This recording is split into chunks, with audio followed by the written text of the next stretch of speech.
Okay, welcome. Thank you guys for coming to our Chemistry Online Seriously talk. And I named it that because I think people maybe not, they don't believe that you can actually do a chemistry class online. There's definitely some resistance to that, so I wanted to have a cute, catchy title about Chemistry Online. Seriously? Yes, seriously, you can do chemistry online. And let's see if I can get them to advance. Oh, here we go. First of all, the class that we started with doing chemistry online is Chemistry 107, or at least this is the class I started with. And this is a little screenshot of what's in our core transfer information. This Chemistry 107 class has a lab component, which you'll see some more about, and it has a lecture component. This is basically chemistry for non-majors, and if the slide was a little bit better, you can see that it says it's an intro chem class, and that we use selective facts and principles to explain interesting phenomenon, and we concentrate on things of interest such as global warming, ozone depletion, and stuff like that, that really would maybe interest the non-majors a little bit more than some of our majors students. So this is the class, and this class is very challenging to teach for the chemists. We are into facts and not creative thinking. We're not into metaphors that I was telling you. We don't get metaphors. So this is actually kind of called chemistry for liberal arts majors. So right there is one of the problems we have at chemists teaching liberal arts majors. So this is my big fat problem with this class, is it's actually hard to approach. Students absolutely, positively, 100%, they hate this class. They hate it, and they hate that they're in it. So as an instructor that really loves teaching, I would do it nearly for free, which I think I kind of am doing it nearly for free. But I love teaching, and I love chemistry, and I like seeing people learn. This is a problem because they seriously hate it. And like I said earlier, it's for liberal arts majors, and I'm a hard science person. So they don't get me, and I don't get them. And I don't get them, and they don't get me just because we have different philosophies, but then there's also an age difference. You know, I am the age of their mother, and so that also contributes to I don't get them and they don't get me. And I think this is a big fat problem to this class. Now, when we were talking about doing this online, of course, other people have done this particular class online besides me, but I wanted it to change because my students get a face-to-face class. Some of the comments that you get about should we teach this chemistry class online, they go like this. I don't think that's a very good way to deliver a class of chemistry because the chemistry professor has to be present and we have to interact with them. Well, my response to that is, guess what? They don't interact with us anyway. They're not engaged. They are used to a different kind of teaching style than what I have. I'm interactive. And so I will say, Johan, so what do you think about this? Or something like that. And then they totally freak out because they're used to people, you know, talking at them and taking notes, and they go on about their merry way, or texting their friends in the middle of class. Does that happen in anybody else's class? Okay, just wondering if it was only me. So they're not engaged. The other big problem is students do not see the relevance of this class whatsoever. How many times have all of you heard, I'm never going to use this class in my daily life? So that people think that this class is not relevant. And did I mention they hate this class? They positively just absolutely hate it. And so because of these, you know, things that I've observed teaching 107 here for 2 semesters prior, I developed some goals for this class, for my online class. I thought, well, this is my opportunity. I'm going to change it, and I'm going to make it a little bit better, at least for me, and hopefully reach some other people. So my goal was to get the students more engaged. My other goal, big goal, was to help the non-majors see the relevance to the class. And I want the challenge to be on them. How many times have we said that as instructors? Why why am I the hardest working person in the room? You know, they come here to gain knowledge, but yet they're not willing to work for it. So, you know, maybe it's not my job to show them the relevance all the time. Maybe it's my job to make them go out and find the relevance, which keeps them active, which keeps them engaged. So I decided, you know, the challenge is on them, and these are my 3 goals here. My goals that I would brag about, the goals that I would like mention to anybody. These are my main 3. This is my other goal. I would like better student evaluations in this class because of the hate this class and I hate you and I would burn you in effigy if I could. So I hope you don't mind my humor, but you know, this is a hard pill to swallow for an instructor that is used to getting really good engagement in other courses, and for somebody that loves it, this is really hard to read some of my evaluations. That is a totally selfish goal that I may not advertise until I guess this video comes out. Then back to this, hate my class equals hate me equals failure is my fault. We've all heard that too. I didn't do well in this class because of her or because of him. This person can't teach. So if I'm gearing my class to meet my top 3 goals, putting the challenge on them, this is failure will not be my fault. Failure is going to be squarely on them. Of course, I think that already, but I'm going to try to gear this class to make it more so. And because of this, hate my class, hate me, failure is my fault, I want to totally change this narrative.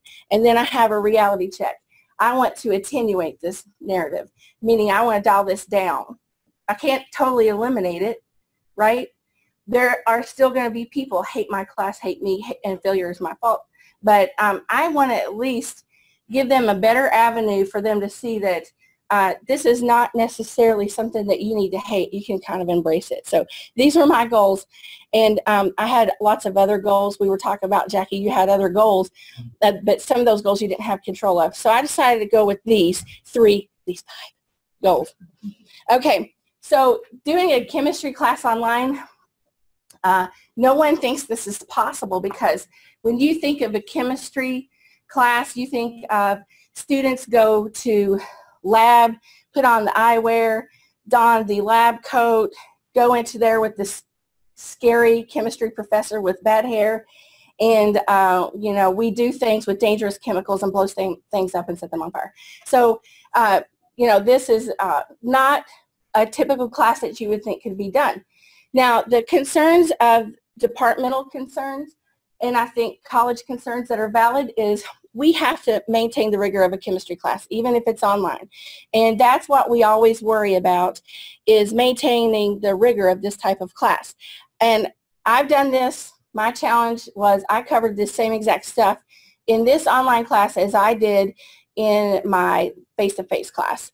And then the other thing that we hear thrown around is we must uphold academic integrity. And there are ways to uphold academic integrity in the online class.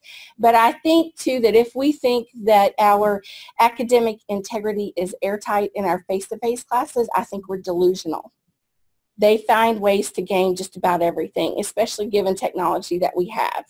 So these are some of the things that I did to help uphold academic integrity. I did give exams and quizzes and things like that that they were graded on. The questions were randomized. They had limited availability. Initially, I only gave them 24 hours exposure to getting it done. So it was harder for them to organize themselves to cheat.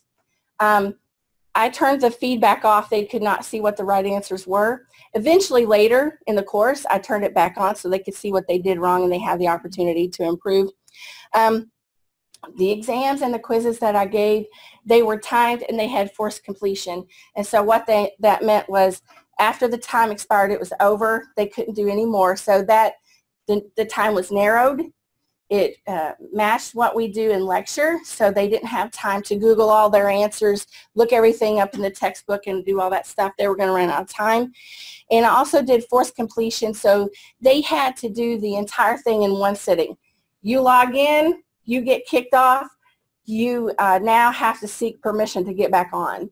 I only had to let people back on a couple of times because of their spotty internet. I did have some students that were true distance students that lived out in the middle of nowhere, and I don't have internet at my house except through an air card. I live in the sticks, and so I use an air card, a Verizon wireless air card to get the internet. So mine goes out too, actually, sometimes.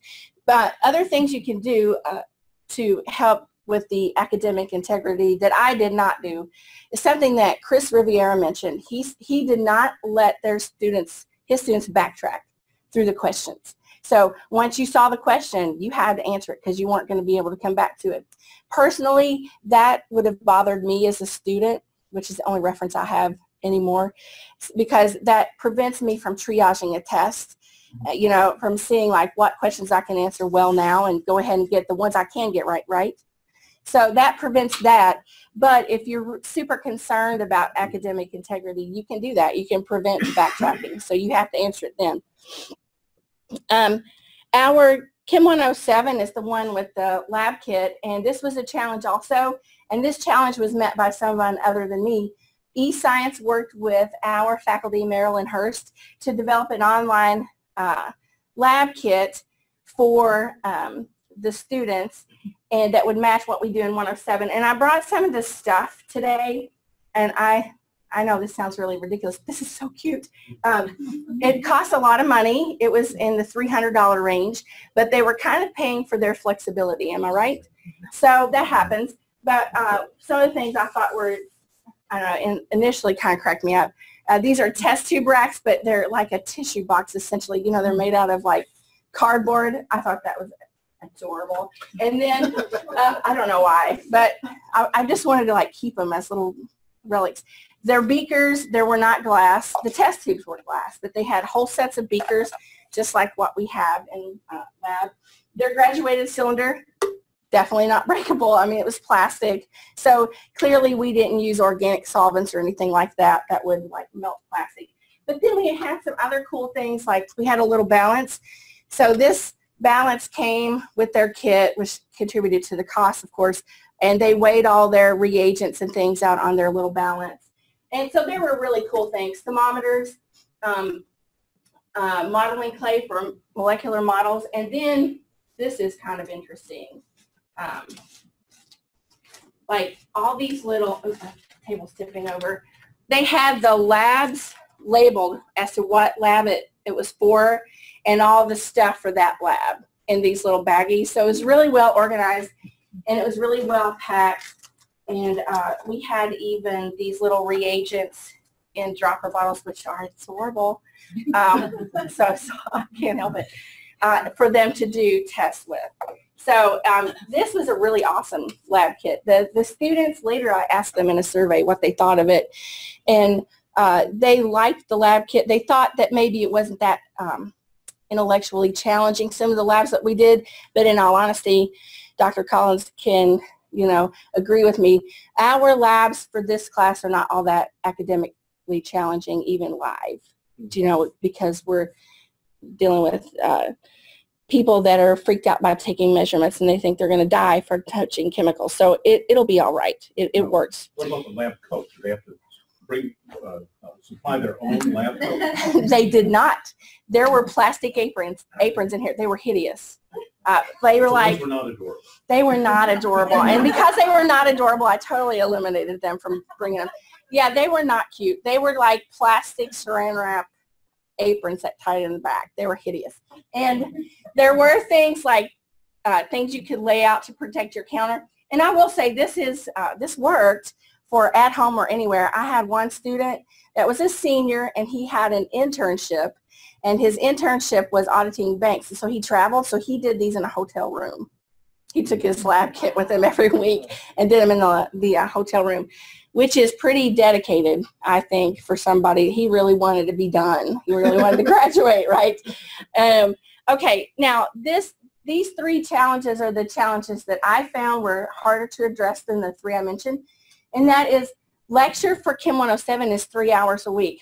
And I think, and that's in our face-to-face class, and I think that when we first start trying to think about doing lectures for our online class, that we think that we have to do 3 hours of lecture a week to match exactly what we did in our face-to-face class. And I say, no, you don't. I think there's a better way to do this and to get your stuff across, because back to the thing, they're not engaging with us anyway. They're coming to lecture and texting on their phone, shopping Amazon, and checking their Twitter feed. So I think there's a better way to do that, and I'll show you some of the things that I did. This online class needs to be flexible. So I need to have due dates, but I need to be flexible with the kind of people I have. True distance ed students I had some mature students, not traditional type of students, but then I also had a group of students that lived over in the dorm, and they took this class because they thought it would be better for them. So maybe they had jobs that they had to work around or whatever. So it has to be flexible, and then I have to be accessible. You know, we have office hours as faculty, and do you all have people blow up your office hours? Do you have people like traveling through there all the time? Some of you do, some of you don't. Okay, well right now I do have a lot of people coming to office hours, but in this 107 class, they don't even remember my name. They don't even remember that I'm Dr. Ingram, much less where my office is, and that they got a syllabus for the class a lot of times. So they're lovely people. They're good at what they do, but I really felt like I needed to be accessible in a different way. And so I chose to be accessible electronically is how I decided to do that. Oh, right. Here we go. So when I started doing it, I kept thinking about what I knew about online classes. Well, I myself have taken online classes. I did take them for credit, although they were fun. I took them for credit because that would keep me honest and keep me going and participating myself, even though I didn't need that. I took a survey of world religions class, and I took an Appalachian history class, and I did that online. And I learned a lot in my 2 online classes. Neither one of those classes, though, had lectures. Totally not going to work for Chem 107. Both classes had 4 exams. It was only exam driven, well, except for Appalachian history, they had the discussion board. But in my 2 classes, some of them gave proctored exams and some of them didn't give proctored exams. So my survey of world religions, every exam was proctored. So, but where I took that, they had a testing center, and you could go sign in and get a password and let you take that at a testing center. This school doesn't really have that. Now, in this case, learning the material was totally up to me. Me, a mature person that was taking this class for fun, that likes learning new stuff, that's really motivated and self-disciplined, and I understand the value of knowledge, and that's me. Who's taking 107? Not me, not somebody like me. So the typical 107 student is not going to be like me. They're not going to be self-disciplined, I don't think, as I am, and definitely not as motivated as I was to take Appalachian history and learn more about myself. So I felt like maybe what I needed to do, and I think this is the key here, is what I needed to do is absolutely get over myself. I mean, just absolutely get over myself and thinking that I'm so awesome because I am this. Maybe what I needed to do was meet the students where they were right now. Not where I wanted them to be, not where I wish they were, not where they should be, but maybe I should just meet them where they are right now and just say, okay, let's just take this and see what we can do. Okay, so the first decision I had to make in order to meet my goals was to decide on a lecture. So I could not do without a lecture, and I could not do 3 hours of lecture like I did in face-to-face. I don't like being videotaped, believe it or not, and so I was not going to stand there and videotape my current lectures because I didn't think they were working anyway. Then I didn't want to use a headset for 3 hours a week to do voiceovers and stuff like that. So I decided that I wasn't going to do that. I did use PowerPoint, and I used VoiceThread. And I'll say something about this. I know that my voiceovers on the VoiceThread PowerPoints, they were not reading. I didn't do death by PowerPoint. They did enhance the knowledge a little bit, and I did add some stuff to it.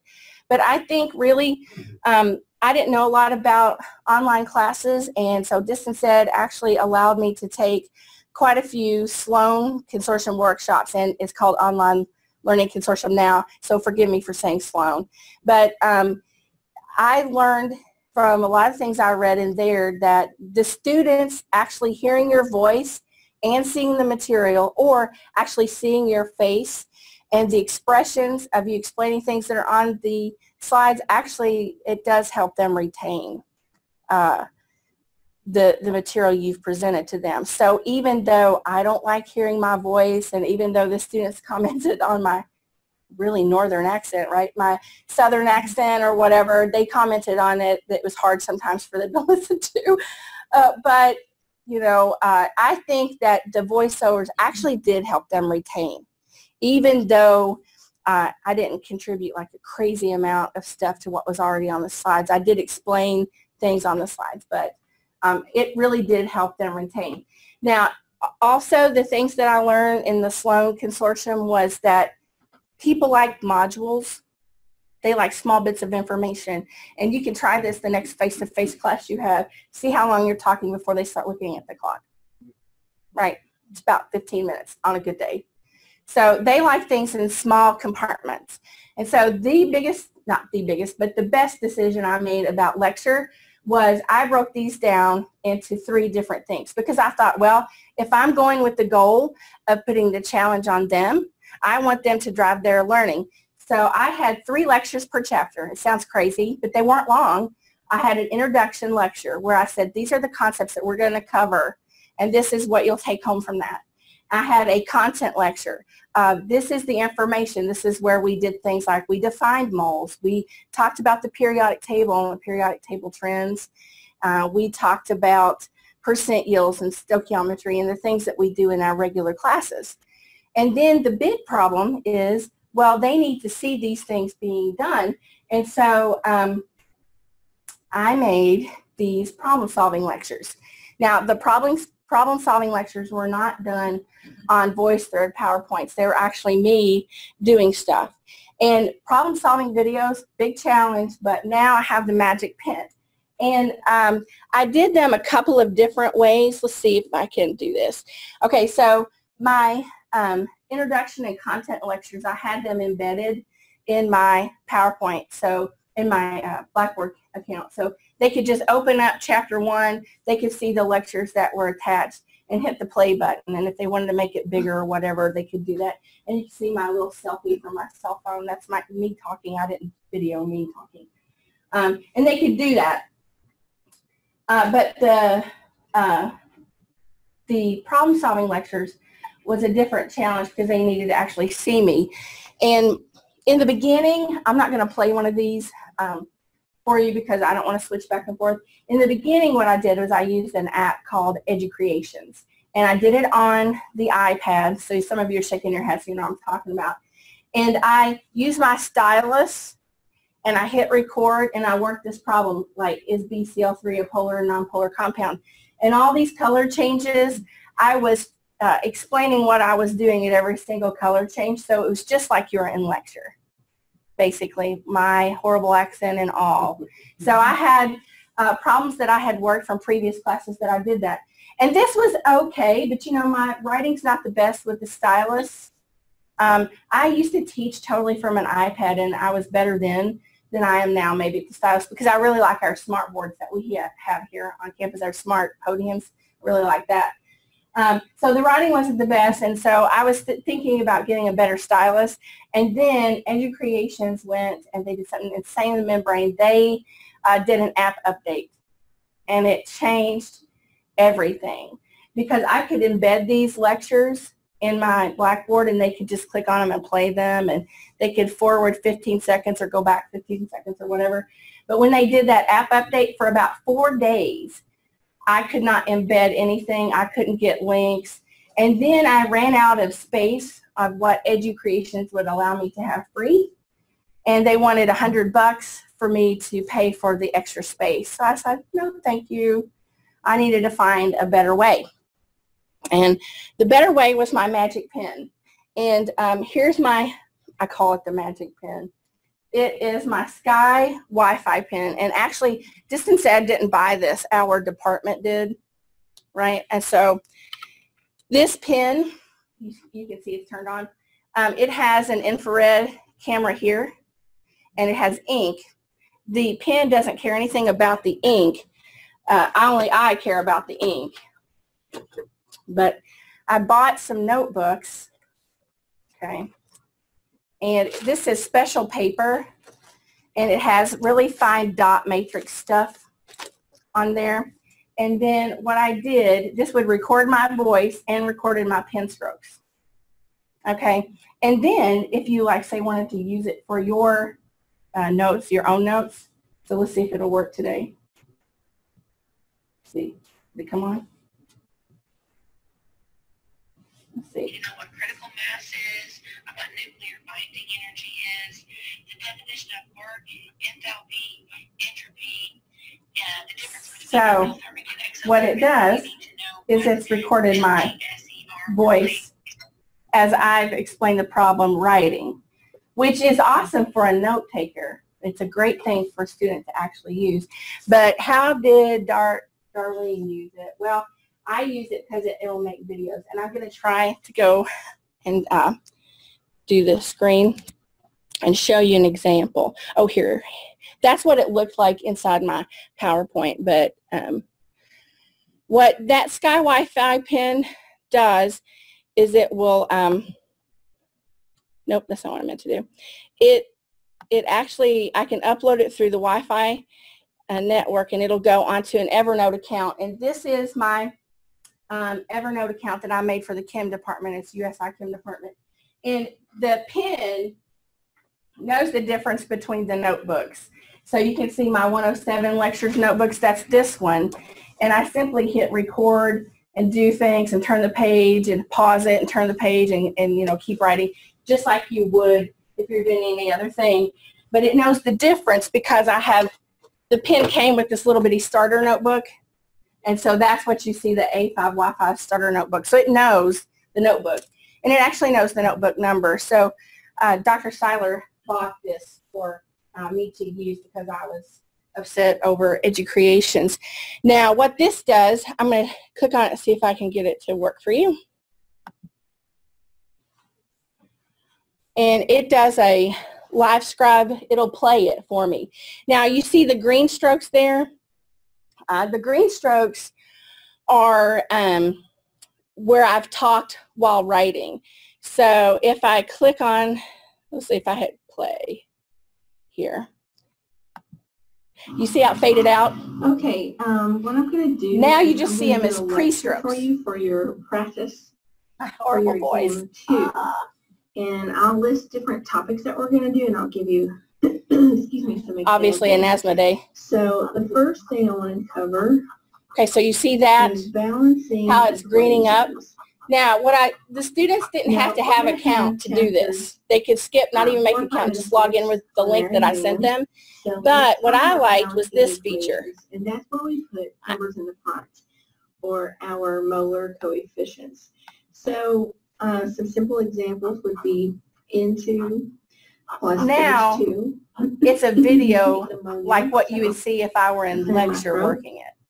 This one more like a video. Is not as easy as some examples. If you're not into green, that here we have 2 nitrogen. I don't know. Over here we just I'm in the green. So you can change it. It would not allow me to have different colors in different places. Also 2 hydrogens but here, which would have been nice. So when they ask me for feedback, I'm going to actually talk to Sky Wi-Fi about it. Since we have and some people hydrogens didn't like, if on you the listen, side, you can hear my what we do is scratching we use sounds. Some people hate that, like Dr. Seiler couldn't stand that. He didn't like it at all. By to make it an even number. So I'm just you can get a headset with a mic that hooks into the pen at the top, and that takes that out, actually. On the product side. And okay, so that's enough of my, although you're hearing my terrible accent right now in real life time.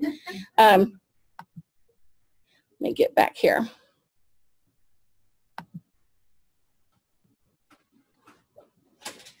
Okay.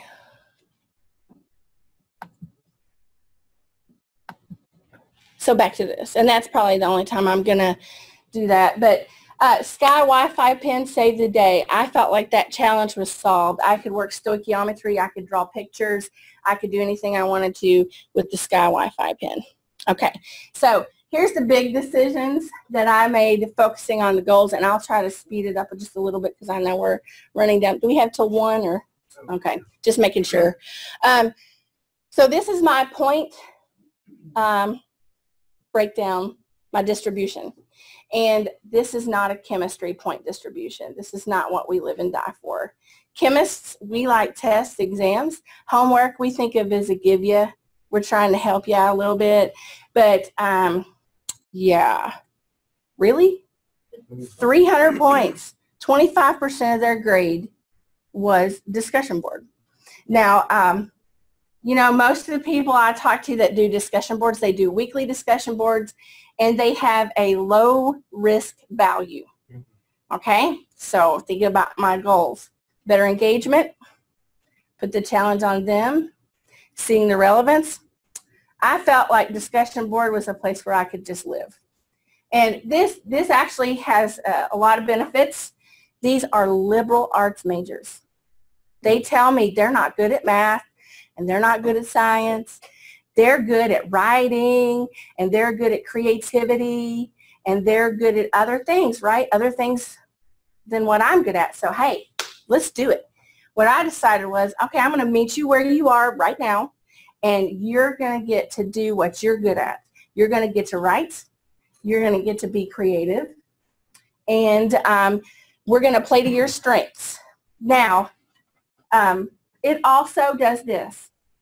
By having this point distribution, I mean, it still gives something to me as a chemist. I still get 25% due to exams, right? Okay, and I still have 25% due to lab. But this gives a freaked out, scared, weak student an avenue for success, an avenue for them to succeed in this class and not hate it and hate me and burn me in effigy. So I felt like the discussion board was a really big deal. Now, some of the comments that I got about it were positive, of course, about how this is good. We're going to have them engaged. They're going to have to do things because most people do weekly discussions with low value, low risk. But some of the other attitudes I think about it were, of course, the students are going to do this because this is the easy part. Did any of you think that when it came up? This is the easy part. Why would she make 25% of her class be easy? She's just maybe padding the grades. That might be what some people think, and that's a totally valid point of view. Okay, it wouldn't work for other classes, but I felt like it would work here because I get some of what they want, the discussions where they can use their strengths to learn the relevance and put the challenge on them.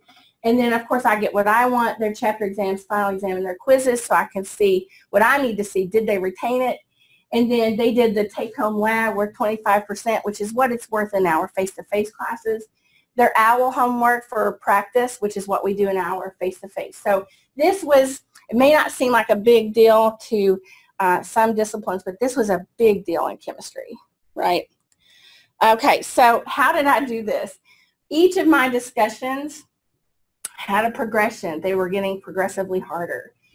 This is one example of a discussion, and it was on periodic table elements and isotopes. And basically the narrative says here, you're a famous chemist and you've been working day and night and you finally discovered a new element and you're going to win a Nobel Prize because of it.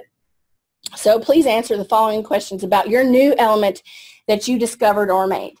And here were some of the questions, and they're probably hard to see, so I'm going to point them out. The ones in bold are what I got out of it.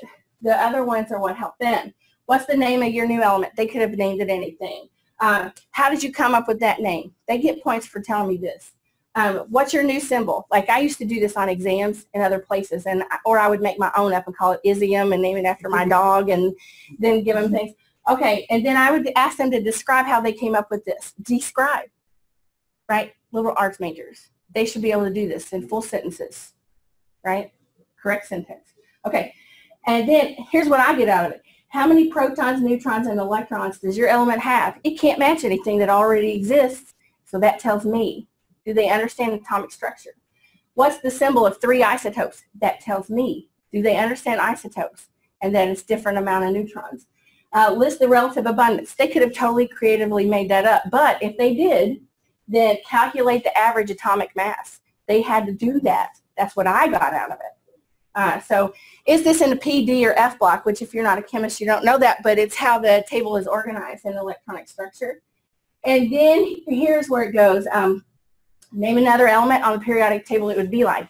Periodic table trends, reactivity, it's in the same group, this kind of stuff. So then they had to list 3 tests that they could do.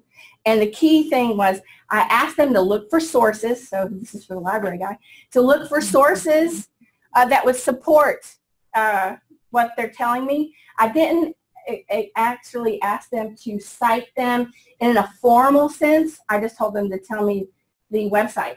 And then they had to have comments for their colleagues. Like they had to do an original post, and that was due at a particular time. And then they had to comment on 2 other people's posts.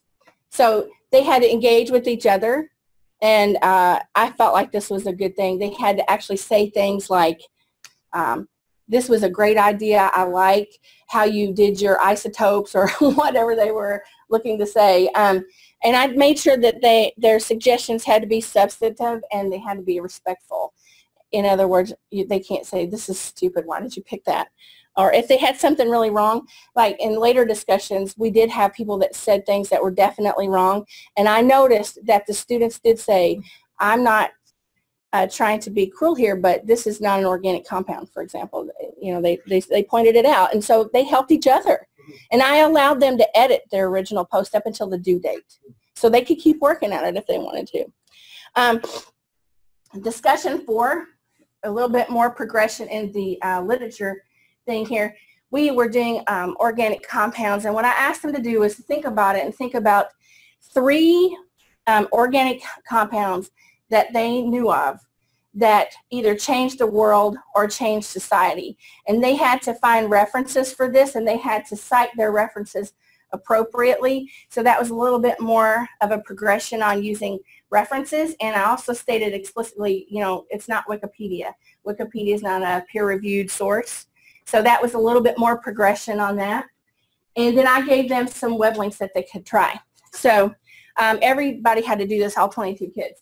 So number 1, can anybody, not Dr. Collins, name an organic compound? Think hard. Think medicine, think fuel, think whatever you want to think. Tell me an organic compound that you think changed the world. You can do this. I'll put you on the spot. Coal, organic compound. Okay, so basic carbon for fuel. All right, what else? You make, I'm not going to have to call a lifeline, Dr. Collins? Nylon. Nylon, ooh, good one. What about Ashley? I was just thinking oil or what he said. What he said? Coal. Coal, Yuhan? No idea. No idea. Does that have to be for the better? No, it could be negative. What about CFCs? Ah, chlorofluorocarbons. That you would have gotten a good score. Okay. So here's the 3 most common things I got. You ready? This is going to make total sense now. I just put you on the spot. Aspirin, penicillin, birth control pills. Those were the 3 most common things I got. I felt that was completely predictable. That's because those are the things that come to mind, I think, right away. If I'm not looking at you, like I'm looking at you, it's causing you to mess up. But so that's a problem, right? Right? Those are the 3 most common. So that's kind of a problem, right? When you have 22 kids posting and they get to read each other's. So how did I deal with that? I dealt with that with the rubric. The rubric was posted, and I'm going to just have a big confession right here. My background is I hated rubrics. I didn't understand rubrics. She knows it. Laura, I swear I know that too. I hated the rubrics. I hated the concept of the rubric. I felt like previously, well, you can make your rubric too vague, and then if a rubric is too vague, it's like not having a rubric. If your rubric is too specific, it's like the students game the system and they just do the bare minimum, right? They just do the bare minimum, like, well, technically it's like passive aggressive. I mean, I technically have met all my obligations. So I searched for a rubric, and first thing is I had to swallow it, you know. I had to just meet them where they were, just get over myself and try the rubric. And here's what I learned from the rubric. I found this one, and I changed the point totals to match my discussion board. So they were 50 points. And I had these things, critical thinking, connections, uniqueness, and timeliness and stylistic. So if they could write sentences well, which, hey, they're liberal arts majors, they should do that. If they turned their stuff on time, if they got into discussion and got involved, then they were rewarded for that. If they commented, if they did not comment on somebody else, they lost nearly all those points of timeliness. Because I felt like I came to their house. You know, I'm having them do what they're good at, so they're going to have to come back, give me something back. This was graded hard. This is where I spent the majority of my time. So timeliness mattered, uniqueness mattered, because what are students going to do? Well, there's going to be this one person that's going to wait to the last minute, look at 3 things that somebody else did, and try to reword that, right? So uniqueness, they were dinged for uniqueness, and I could see the time when they posted. So I knew who did it first. I didn't say you can't use theirs, because I felt like if we had repeats, that's okay, as long as they had unique, valid arguments for theirs that were different than someone else's. I didn't totally eliminate it out, you know, but this caused a problem. This was almost a hate my class, burn me, and effigy thing, because they thought that they thought that was unfair. It was totally fair. Do you see what am I making my point with it? Okay. And then connections. Hey, see the relevance. They had to make the relevance argument themselves. They're graded on it. So I put that challenge of relevance on them. Totally on them. Okay, and then critical thinking, because that's what we do in the sciences. I had to be able to see that they thought critically about their stuff. They were dinged for this. I also had to see if they understood. So like my periodic table discussion I had there, if they gave me an element that said, well, my new element has 56 protons. No, it doesn't. That's somebody else on the table. They didn't understand periodic table. They didn't understand protons, neutrons, and electrons. They lacked the critical thinking about the particular assignment. So I was very against the rubric, but now I see that what the rubric does for me is it gives me a scaffolding to kind of hang my comments on. Do you know what I mean? You know, you're making a judgment when you're reading something regardless. And so it kind of gives me a way to explain, this is my judgment of why you lost these points. So I used it more like that, and I think it totally worked. Now I try to think of rubrics for other things that I can do. Yes? Do you think that the focus on critical thinking here for the non-science majors had value in helping them be better critical thinkers in their discipline? Is that kind of what you were trying to? I would like to think so, because really I wanted the class to see that in everyday life. Like if we were talking about global warming or fuels and energy and alternative energy sources, I wanted them to think about critically what they read, critically what they see, and definitely in their other things that they do, their majors. I wanted that. Right. They're not going to be producing scientific knowledge, but they're going to be consuming it. Right. And so you would want them to be able to use these critical thinking tools for that. Exactly. And I have a friend that she wrote a whole article about something called a baloney detection kit. And she's a scientist, she's a chemist, and her baloney detection kit, you know, how you can think of, you know, ways for lay people to think, is this baloney what I'm reading here? You know, and so I felt like that kind of supported what she was saying. So I hope that's what it did. I do know that they did have some comments that they felt like they see things differently after the class, because I really got in there and made them participate. Okay, halfway through, I did a survey because I wanted some feedback before the class was over. And I asked them things. I used a survey feature on the Blackboard.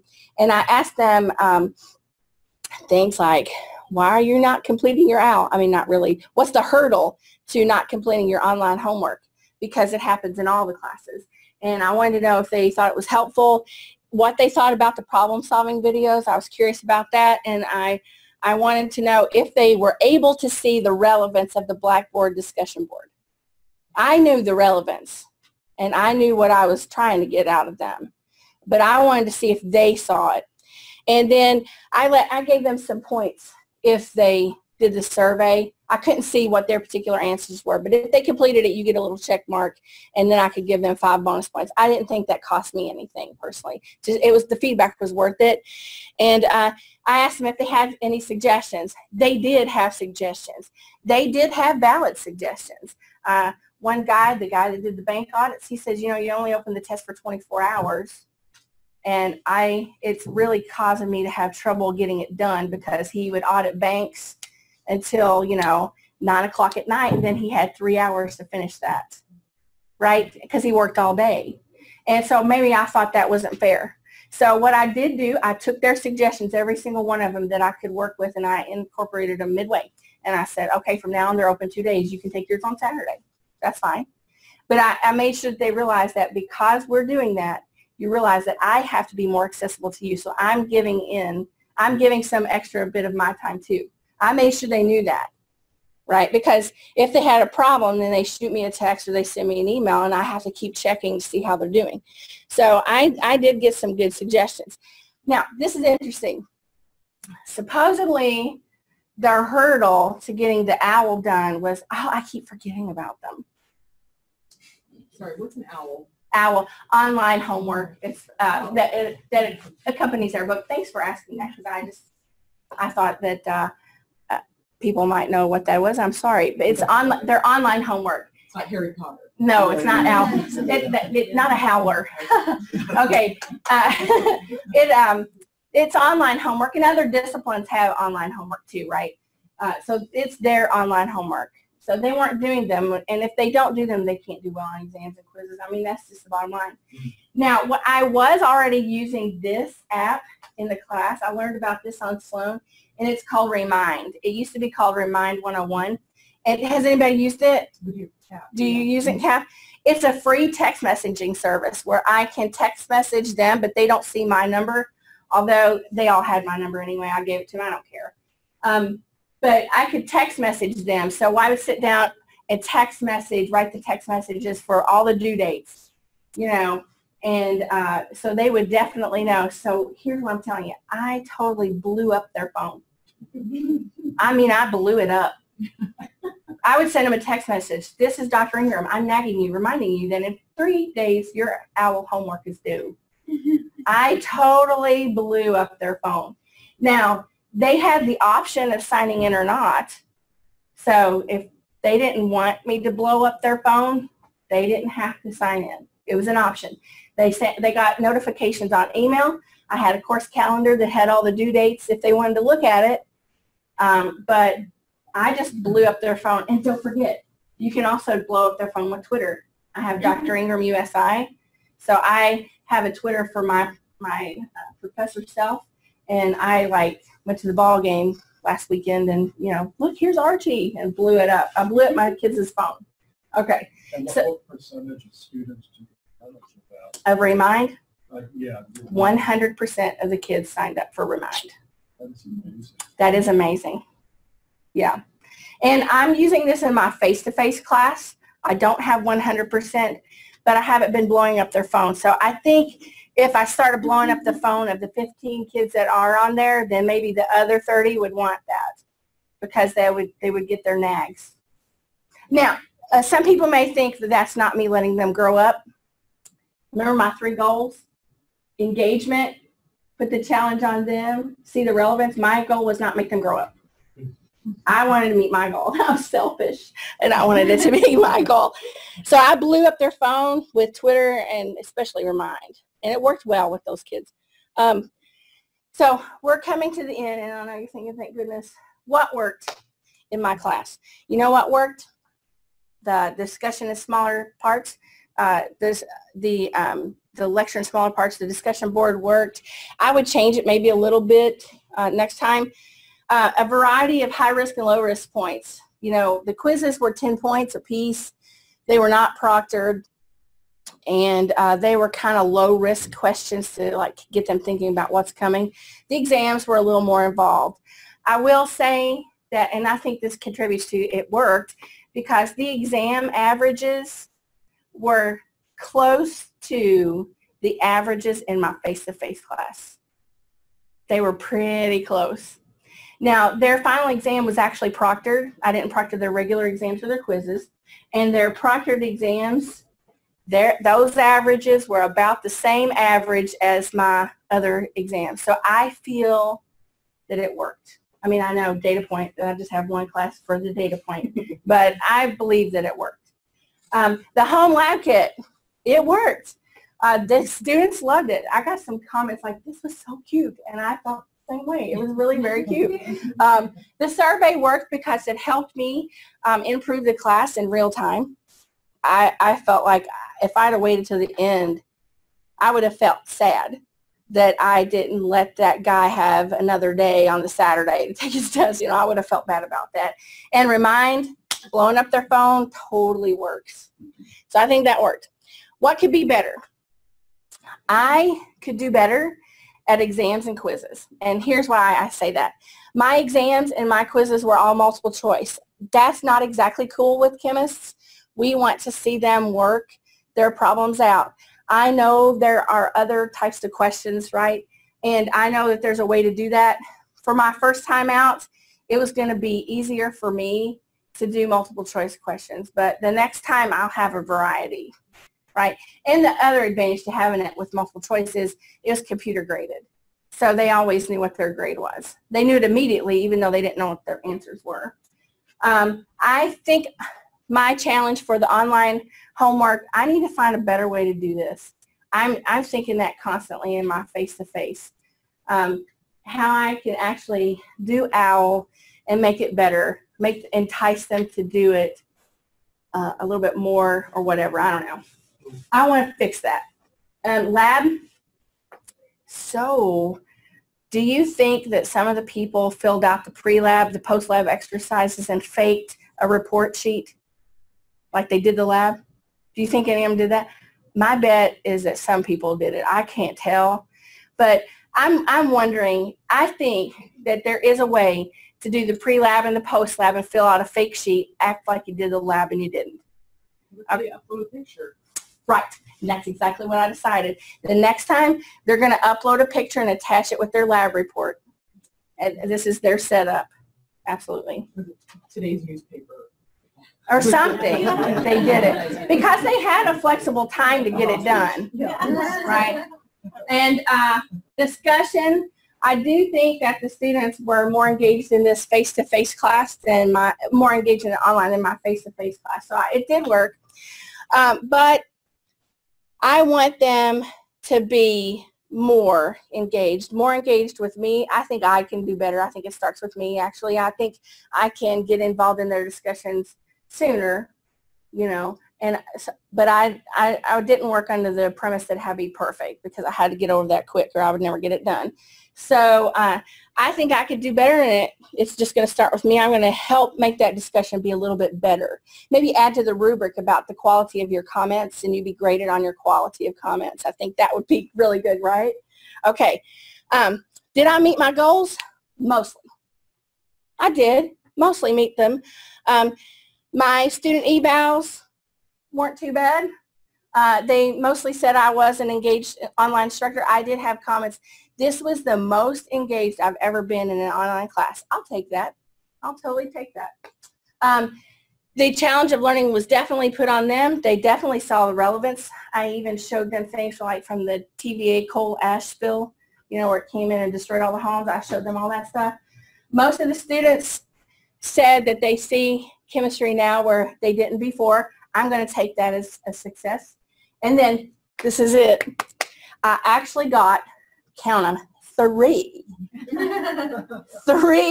positive comments on my student evals, which makes me sound very sad. But in my other classes that I've taught, I've never taught this level class except for the 2 times here previously. So when I teach nursing chem, you know, the 141 type class, I usually get positive comments. But I actually got 3, where before there were 0, with the hate my class, hate me, burn you, and effigy later. So first time ever, I got 3 positive comments. I only had one student do the vitriolic tirade of how I was the worst instructor ever. Only one. I call that a win. I hope you don't mind my humor. I mean, I felt like when I didn't have 6 out of 22 people or 11 out of 22 people say that I was the worst instructor and they hated my class, I felt like this is a huge win. 3 positives and only 1 vitriolic tirade. I was good with that. I feel like this was a success. I thought, please, I don't ever want to teach it live again because this was really awesome. But I do want to tell you this. So you looked at all the stuff I did. I don't know what you're thinking right now. Are you thinking, I don't want to do all this stuff. This is too much work. You thinking that? Rome wasn't built in a day, but here's the scary part. This class was built in nearly 6 days. Nearly. I had it almost completely done in 6 days. 6 8-hour days. I'm really efficient because that's what you get rewarded for as a chemist. You got to get it done. I did take the online course development thing in the summer, but I had signed up for that before I knew that I was going to get to work on that grant and do summer research. I could not do both. I promised Megan and I promised Laura and I promised everybody, I promise you I will get it done. Because of course what they want is they want your class ready to go from day one and that you just press go and you're ready. So I said, well, challenge accepted. So I put it together mostly in 6 days, believe it or not. And I'll tell you these things. In my class, I covered 12 chapters, which meant there were 36 lectures. I gave 10 quizzes and 4 exams.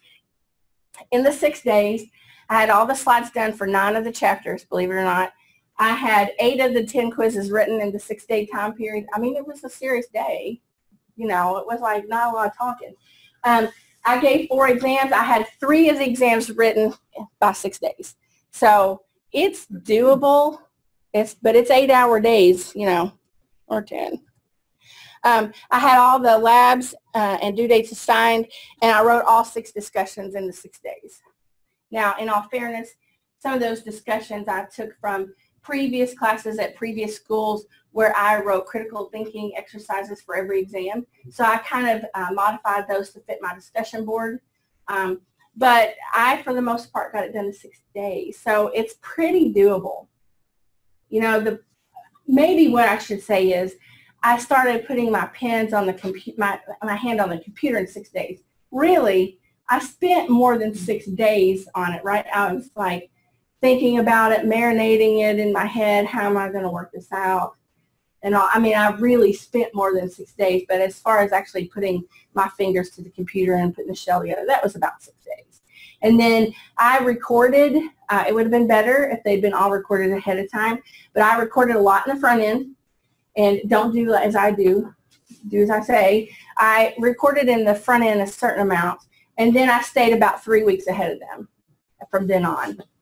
You know, so I had like the first 5 chapters done, and then I had to start, you know, like busting my chops to get them all recorded and up. But, you know, it would be better the next time because all that's done. And I would re-record my Edu-Creations part. I would use that pen, my magic pen, the next time. So there we go. I'm done, and if you have any questions, I'm sorry if I went over. I did. Bad professor, bad professor. Okay, so if you have any questions, I'll be happy to answer them. Anybody? Yes? How much is the Wi-Fi, the pen? You know the range? Yeah. On Amazon, it's about 113 on Amazon. Yeah.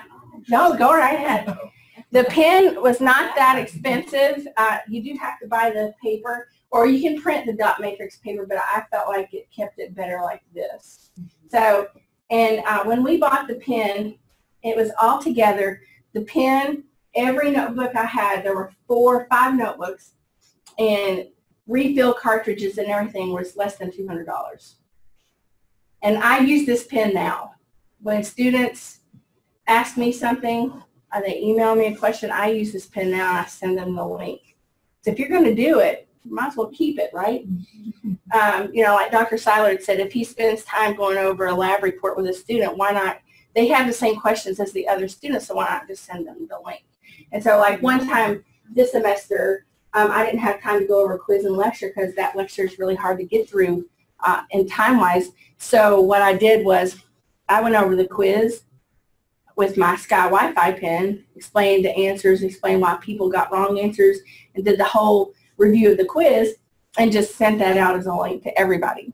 So then I reviewed the quiz with them. It's just on their time, right? Did you like it? It really saved a lot. It was way better than using the app to me. It was more my style, I guess. All right. Thank you. Thank you very much.